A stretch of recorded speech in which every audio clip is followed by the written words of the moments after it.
अब हम आपको यह बताएंगे कि पंजाब और कर्नाटक के किसानों में ऐसा कौन सा फर्क है कि राहुल गांधी मोदी सरकार के खिलाफ आंदोलन करने वाले पंजाब के किसानों से तो बड़ी खुशी खुशी दिल्ली बुलाकर मुलाकात करते हैं और यह भी कहते हैं कि वो इन किसानों की आवाज देश की संसद में उठाएंगे, लेकिन वो कर्नाटक के उन किसान परिवारों से मिलना भूल जाते हैं जिन्होंने कर्ज और सूखे के कारण आत्महत्या करके अपनी जान दे दी और उनके परिवार आज बड़ी दयनीय स्थिति में है।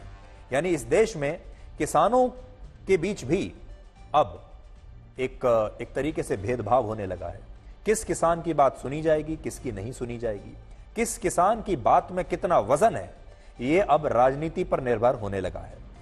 आज दिल्ली में राहुल गांधी ने किसानों के एक प्रतिनिधि मंडल को दिल्ली बुलाया और उससे मुलाकात की और ये वो किसान हैं जो एमएसपी के मुद्दे पर एक राष्ट्रीय कानून बनाने की मांग को लेकर पंजाब के शंभू बॉर्डर पर कई महीनों से आंदोलन कर रहे हैं।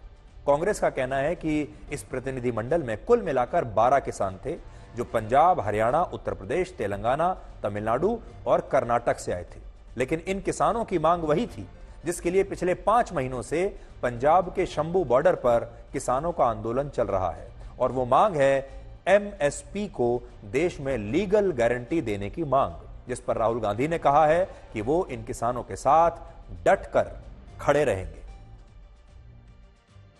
हमारे मैनिफेस्टो में एमएसपी विद लीगल गारंटी लिखा है। हमने पूरा उसका असेसमेंट किया है, वो किया जा सकता है। अभी मीटिंग में हमने ये डिसाइड किया कि जो इंडिया गठबंधन के बाकी लीडर्स हैं उनसे हम ये डिस्कशन करेंगे और फिर सरकार पर दबाव डालने की कोशिश करेंगे कि legal guarantee, MSP legal guarantee Hindustan के किसानों को मिले। देखिए, राहुल जी के साथ हमारी ये एक मेन बात थी कि एमएसपी की गारंटी का कानून दिया जाए और आज राहुल जी को विपक्ष का नेता होने के नाते मेमोरेंडम हमने दिया है और उनको ये कहा है कि आप प्राइवेट मेंबर बिल लाओ और ताकि हमारी बात स्ट्रांगली हमारे मसले का हल हो सके। उन्होंने वायदा किया कि हम इस बात को करने के लिए आपके लिए बिल्कुल तैयार हैं और पूरी ताकत से सभी जितने भी हमारे विपक्ष के और पॉलिटिकल पार्टीज हैं सबके साथ मिलकर बैठकर एक स्ट्रांगली पूरी ताकत से ये बिल लेकर आएंगे। अब आज बड़ा सवाल यह है कि क्या राहुल गांधी के लिए असली किसान वही हैं जो मोदी सरकार के खिलाफ आंदोलन कर रहे हैं? क्या उन्हीं को असली किसान माना जाएगा, उन्हीं को प्रोत्साहन दिया जाएगा, उन्हीं किसानों को सपोर्ट दिया जाएगा, समर्थन दिया जाएगा जो मोदी के खिलाफ काम करते हैं, मोदी के खिलाफ मांग करते हैं? क्योंकि आज ही कर्नाटक के रेवेन्यू डिपार्टमेंट ने एक नई रिपोर्ट जारी की है जिसमें लिखा है कि पिछले 15 महीनों में अकेले कर्नाटक राज्य में 1182 किसानों ने कर्ज, सूखे और फसलों को हुए नुकसान के कारण आत्महत्या कर ली। 1182 किसान पिछले 15 महीने में आत्महत्या कर चुके हैं कर्नाटक में। कर्नाटक में कांग्रेस की अपनी सरकार है, वहां पिछले 15 महीनों से हर दिन औसतन 2 किसान आत्महत्या कर रहे हैं, लेकिन इसके बावजूद इन किसानों की बात करने वाला या इनके परिवारों को दिल्ली बुलाकर उनका दर्द बांटने वाला, उनके साथ वीडियो बनाने वाला कोई नहीं। ये तस्वीरें कर्नाटक के कोप्पल से आई हैं जो अभी आप देख रहे हैं और वहां पिछले दिनों एक किसान ने आत्महत्या की है। ये एक छोटा किसान था जिसके घर की तस्वीरें आप देख रहे हैं, जिसकी तस्वीर, उसकी परिवार की तस्वीर आप देख रहे हैं। ये वो किसान था जिसके पास अपनी सिर्फ 2 एकड़ जमीन थी और इस पर खेती करने के लिए इस किसान ने 10 लाख रुपए का कर्ज लिया था और जब ये इस कर्ज को नहीं चुका पाया तो इसने आखिरी रास्ते के तौर पर आत्महत्या कर ली और ये किसान अपने पीछे अपनी पत्नी और 3 बच्चों को छोड़कर गया है। और यह रोती बिलखती महिला इस मृतक किसान की पत्नी है जिसका कहना है कि आज तक कोई भी नेता उससे मिलने के लिए, उसका दर्द बांटने के लिए उसके घर नहीं आया और ना ही उनके परिवार को आज तक सरकार की तरफ से कोई मुआवजा मिला है। और यह कहानी उस किसान परिवार की है जो कर्नाटक राज्य में रहता है जहां कांग्रेस की सरकार है। लेकिन दुख की बात यह है कि राहुल गांधी पंजाब के उन तमाम किसानों से तो मिलते हैं जो मोदी सरकार के खिलाफ आंदोलन कर रहे हैं। उन्हें कहते हैं कि हम आपकी आवाज संसद में उठाएंगे, हम आपको इंसाफ दिलाएंगे, हम आपके पीछे एक चट्टान की तरह खड़े हैं। लेकिन राहुल गांधी कर्नाटक के इन गरीब किसान परिवारों से मिलना भूल जाते हैं या फिर उन्हें लगता है कि कर्नाटक के किसानों से मिलकर उन्हें कोई राजनीतिक लाभ नहीं मिलने वाला।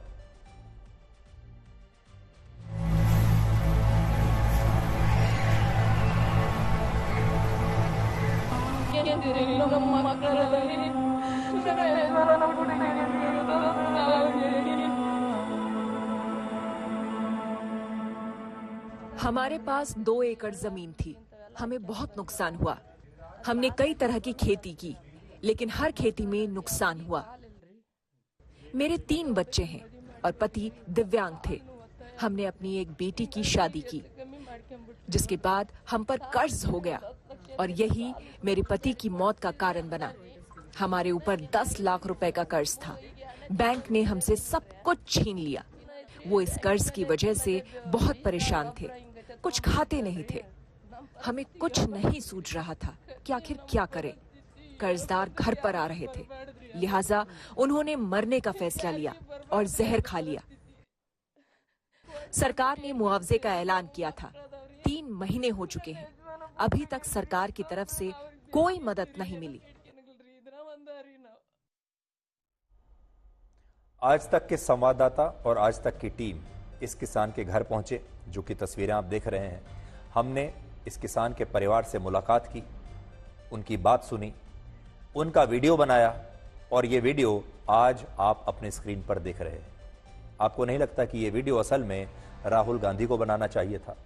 जैसे हमारे संवाददाता इनके घर गए, असल में वैसे राहुल गांधी को इनके घर जाना चाहिए था। उस किसान की पत्नी से, परिवार से, बच्चों से मिलना चाहिए था और वहां से एक वीडियो बनाकर YouTube पर डालना चाहिए था और बताना चाहिए था कि वो इस तरह के हजारों किसान परिवारों के साथ जो कर्नाटक में मर रहे हैं, आत्महत्या कर रहे हैं, उनके लिए वो क्या करना चाहते हैं और क्या करेंगे। हालांकि कर्नाटक सरकार का कहना है कि केंद्र सरकार के असहयोग की वजह से उनके राज्य में किसानों की स्थिति इतनी खराब है और वो इस तरह आत्महत्या कर रहे हैं। इसका दोष राज्य सरकार का नहीं बल्कि केंद्र सरकार को जाता है। मोदी सरकार इसके लिए जिम्मेदार है। I'll check up today, but comparatively early is less last year death case. Last year drought too much is comparatively 100 years is a very serious drought. Central government is not cooperate also. You know better than me. So finally I am going to Supreme Court and get some relief. So yes, government of Karnataka lot of relief to farmers. Government of Karnataka is try to zero suicide. Karnataka के कृषि मंत्री का पक्ष हमने आपको सुना दिया, लेकिन ऐसा सिर्फ हमारे देश में ही हो सकता है, जहां नेता किसानों को लेकर इतने सेलेक्टिव हो जाते हैं कि उन्हें पंजाब के किसान तो असली किसान लगते हैं, लेकिन कर्नाटक के किसानों को वो किसान मानते ही नहीं। और हमारे देश का मीडिया भी कई बार यही गलती करता रहता है। आज भी जितना पॉलिटिकल ग्लैमर पंजाब में हाईवे पर धरना प्रदर्शन करके, हाईवे को घेर कर आंदोलन कर रहे किसानों की कवरेज में मिलता है, उतना पॉलिटिकल ग्लैमर देश के बाकी राज्यों के किसानों की कवरेज में नहीं मिलता। और इसे आप ऑप्टिक्स भी कह सकते हैं। ऑप्टिक्स का मतलब होता है कि हमारे देश के नेता और जो पार्टियां हैं बहुत सारी बातें, बहुत सारे बयान सिर्फ इसलिए करते हैं ताकि उनके जरिए वो एक संदेश दे सकें किसी को भी। और इस बात को समझाने के लिए आज आपके लिए कुछ आंकड़े निकाले हैं, ध्यान से आप सुनिएगा और फिर अपना मन बनाइएगा। वर्ष 2022 में कृषि के क्षेत्र से जुड़े कुल 11,290 किसानों और मजदूरों ने आत्महत्या की थी और इनमें भी सबसे ज्यादा 4,248 किसान महाराष्ट्र के थे, 2,392 किसान कर्नाटक के थे, 917 किसान आंध्र प्रदेश के, 728 किसान तमिलनाडु के, 641 किसान मध्य प्रदेश के। लेकिन सोचिए, क्या आपने कभी इन राज्यों के किसानों को अपनी मांगों के लिए सड़कें और हाईवे घेर कर आंदोलन करते हुए देखा है? क्या आपने मीडिया में या राजनीतिक पार्टियों के बड़े बड़े नेताओं को इन राज्यों के किसानों के साथ जाकर मिलते हुए देखा है, ये बयान देते हुए देखा है कि हम आपकी बात संसद में उठाएंगे और हम आपको पूरा समर्थन देंगे? शायद नहीं देखा होगा। भारत में सबसे ज्यादा आंदोलन पंजाब और हरियाणा के किसान करते हैं, जबकि इन राज्यों में किसानों की प्रति व्यक्ति आय पूरे देश में सबसे ज्यादा है। पूरे भारत में सबसे ज्यादा मेघालय में प्रत्येक किसान परिवार की सालाना आय 3.5 लाख रुपए है। पंजाब में 3,20,000 रुपए, हरियाणा में 2,70,000 रुपए। लेकिन जिस कर्नाटक में एक किसान परिवार की सालाना आय सिर्फ 1,60,000 रुपए है, गुजरात में 1.5 लाख रुपए है, महाराष्ट्र में 1,40,000 है, छत्तीसगढ़ में 1,20,000 है, बिहार में सिर्फ 90,000 है और झारखंड में तो सिर्फ 60,000 है। वहां के किसान कभी आंदोलन करने के लिए दिल्ली नहीं आ पाते और ना ही कभी अपनी मांगों को लेकर कई कई महीनों तक किसी सड़क या हाईवे को घेर कर बंद करते हैं। वो कर नहीं पाते, इसीलिए उनकी बात दिल्ली तक पहुंचती नहीं, आप तक कभी पहुंचती नहीं। वरना क्या किसान सिर्फ 2 राज्यों में ही रहते हैं? देश के बाकी हिस्सों में किसान नहीं रहते? उन किसानों की आवाज कौन उठाएगा? और शायद यही कारण है कि इन गरीब किसानों को विपक्षी दल किसान ही नहीं मानते। लेकिन जिन राज्यों में किसान मोदी सरकार के खिलाफ जबरदस्त आंदोलन करते हैं और उसकी क्षमता रखते हैं, उन किसानों को हाथों हाथ ले लिया जाता है और उनसे मुलाकातें भी होती हैं, मीटिंग्स भी होती है, संसद में भी उनकी मांगों को उठाने का वादा किया जाता है, उनके साथ वीडियो भी बनाए जाते हैं। और हम इसमें कुछ गलत भी नहीं मानते, ये लोकतंत्र है। हर पार्टी को, हर नेता को अपनी राजनीति करने का अधिकार है। वो जैसे चाहे अपनी राजनीति कर सकता है, जिस किसान से चाहे या जिस वर्ग से चाहे मिल सकता है, वीडियो बना सकता है, कोई रोक नहीं है। लेकिन राहुल गांधी अगर पंजाब के किसानों की आवाज संसद में उठाना चाहते हैं तो उन्हें ऐसा जरूर करना चाहिए। लेकिन साथ साथ उन्हें कर्नाटक भी जाना चाहिए, जहां हर दिन औसतन 2 किसान कर्जे की वजह से, सूखे की वजह से आत्महत्या कर रहे हैं। कर्नाटक भी उन्हीं का राज्य है। वो विपक्ष के नेता बने हैं और पूरे देश के विपक्ष के नेता हैं, एक राज्य 2 राज्यों के नहीं। हर वर्ग के विपक्ष के नेता हैं और वो पूरे भारत के विपक्ष के नेता हैं, इसलिए उन्हें सेलेक्टिव नहीं होना चाहिए। कर्नाटक भी उतना ही प्यारा होना चाहिए जितना प्यारा हरियाणा या पंजाब है। और उन्हें यह नहीं देखना चाहिए कि किन किसानों का मुद्दा उठाने से उन्हें मोदी सरकार को दबाने में राजनीतिक लाभ मिलेगा। और आज ही सुप्रीम कोर्ट ने पंजाब के शंभू बॉर्डर पर चल रहे किसान आंदोलन को लेकर एक बड़ा फैसला सुनाया है और कहा है कि अभी यानी फिलहाल शंभू बॉर्डर पर यथास्थिति को बरकरार रखा जाए और यह बॉर्डर ऐसे ही बंद रहेगा, इसे खोल नहीं सकते। और इस मामले को सुलझाने के लिए अब एक स्वतंत्र कमेटी गठित की जाएगी, जिसके लिए अदालत ने आज हरियाणा और पंजाब सरकारों से सुझाव मांगे हैं। और इससे ऐसा लगता है कि सुप्रीम कोर्ट इस आंदोलन का कोई ना कोई समाधान ढूंढना चाहता है। लेकिन हमारी चिंता आज कर्नाटक के किसानों को लेकर है, जो लगातार आत्महत्या कर रहे हैं और इन आत्महत्याओं को रोकने के लिए कोई याचिका किसी भी अदालत में दायर नहीं हुई है। यह भी सोचिए कि पंजाब को लेकर तो तुरंत याचिकाएं दायर हो जाती हैं, सुप्रीम कोर्ट में PIL लग जाती है, बड़े बड़े वकील उतर जाते हैं। लेकिन जब बाकी के राज्यों में, कर्नाटक जैसे राज्यों में किसान मर रहे हैं, आत्महत्या कर रहे हैं, इनके लिए कोई PIL नहीं डाल रहा, इनके लिए कोई याचिका लेकर दिल्ली की सुप्रीम कोर्ट में नहीं आ रहा। और इसलिए आज बड़ा सवाल यह है कि कर्नाटक के इन किसानों के बारे में कौन सोचेगा।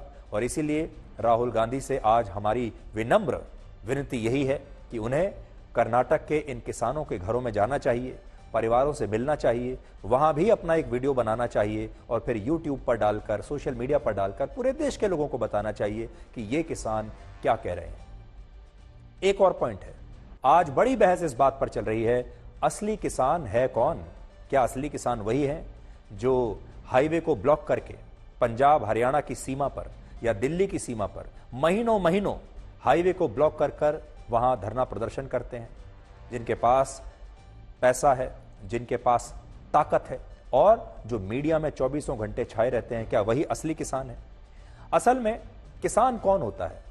हमारे देश का 99% किसान जो है, गरीब किसान, वो आज भी गैर राजनीतिक किसान है। उसका किसी प्रकार की राजनीति से कोई मतलब ही नहीं है। उसके पास इतना समय कहां है कि वो कोई राजनीति करे? उसके पास इतना समय कहां है कि वो सोचे कि कांग्रेस क्या कर रही है, बीजेपी क्या कर रही है, कोई दूसरी पार्टी क्या कर रही है? उसके पास तो अपनी जान बचाने के लिए भी समय नहीं है। और जो असली अन्नदाता है वो नेता नहीं है, वो सिर्फ अन्नदाता के तौर पर सोचता है, वो सिर्फ अपने बारे में सोचता है और ये सोचता है कि ज्यादा से ज्यादा अन्न कैसे पैदा किया जाए। उसमें नेता होने के गुण है ही नहीं। लेकिन जो अन्नदाता नेता बन चुके हैं, जिन्हें नेतागिरी के जो नुस्खे हैं वो पता चल चुके हैं, आज हर जगह वही लोग छाए हुए हैं और अब किसानों के मुद्दों पर भी जमकर राजनीति हो रही है। हमारा पक्ष सिर्फ इतना है, हम ना तो पंजाब के किसानों के खिलाफ कुछ कह रहे हैं, उन्हें अपनी बात रखने का पूरा अधिकार है। हरियाणा के किसानों को अपनी बात रखने का पूरा अधिकार है।